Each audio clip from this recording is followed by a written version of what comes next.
Bonsoir.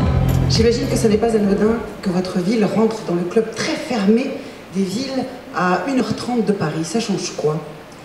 Ça change beaucoup de choses et je peux vous dire que ce soir, on éprouve beaucoup d'émotions et aussi une grande fierté parce que c'est vraiment l'aboutissement d'une mobilisation collective exceptionnelle et c'est vraiment, je crois, un changement d'air, une nouvelle ère pour Rennes mais aussi pour toute la Bretagne. C'est des déplacements facilités pour nos habitants, c'est aussi un booster de développement économique et d'emploi tout à fait extraordinaire pour nos entreprises.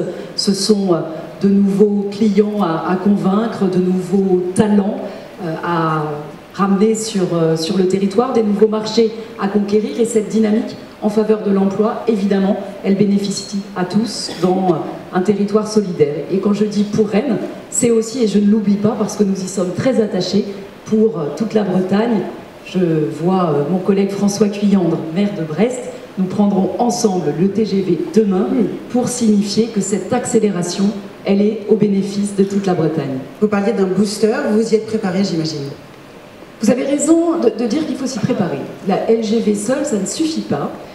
C'est par contre un accélérateur pour une stratégie audacieuse, ambitieuse de développement du territoire.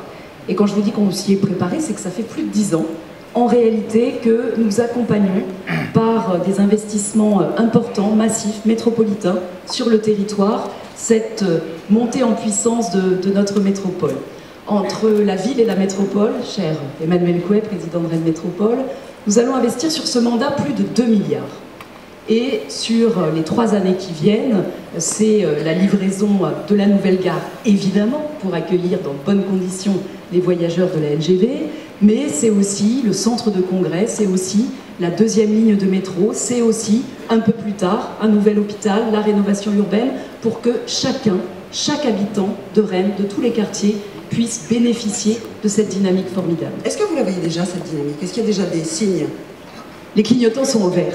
Véritablement, les clignotants sont au vert. Je pourrais prendre de nombreux indicateurs qui montreraient par exemple que nous accueillons chaque année quelques 5000 nouveaux habitants supplémentaires sur le territoire, tout en ayant réussi à ne pas augmenter les prix de l'immobilier. Je le dis parce que c'est non seulement une fierté, mais c'est aussi le produit d'un engagement collectif fort en faveur de la politique de l'habitat. Ça se voit aussi sur les indicateurs de croissance. Nous sommes une des métropoles qui contribue fortement à l'augmentation du PIB. Ça se voit à travers un taux d'emploi qui est significativement plus élevé que le territoire national. Ça se voit aussi physiquement dans un certain nombre de projets qui se réalisent.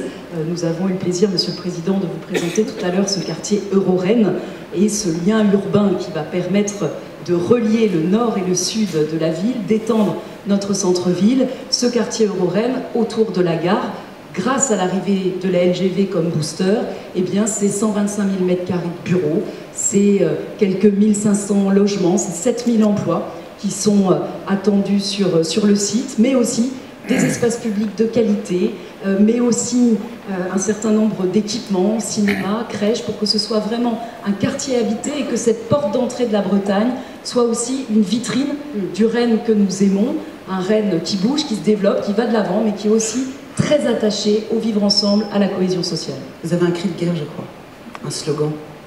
Ah ben, je l'emprunte, parce que vous savez, en Bretagne, on joue collectif.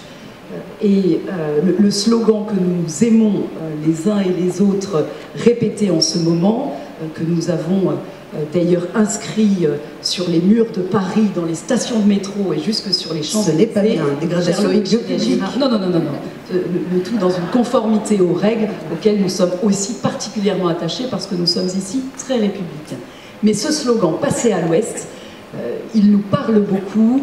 Et c'est vraiment l'appel que j'ai envie de lancer aux uns et aux autres, passer à l'ouest, passer à Rennes. C'est pour nous une nouvelle décennie qui s'ouvre et elle commence aujourd'hui. Merci beaucoup Nathalie Apollès. Merci.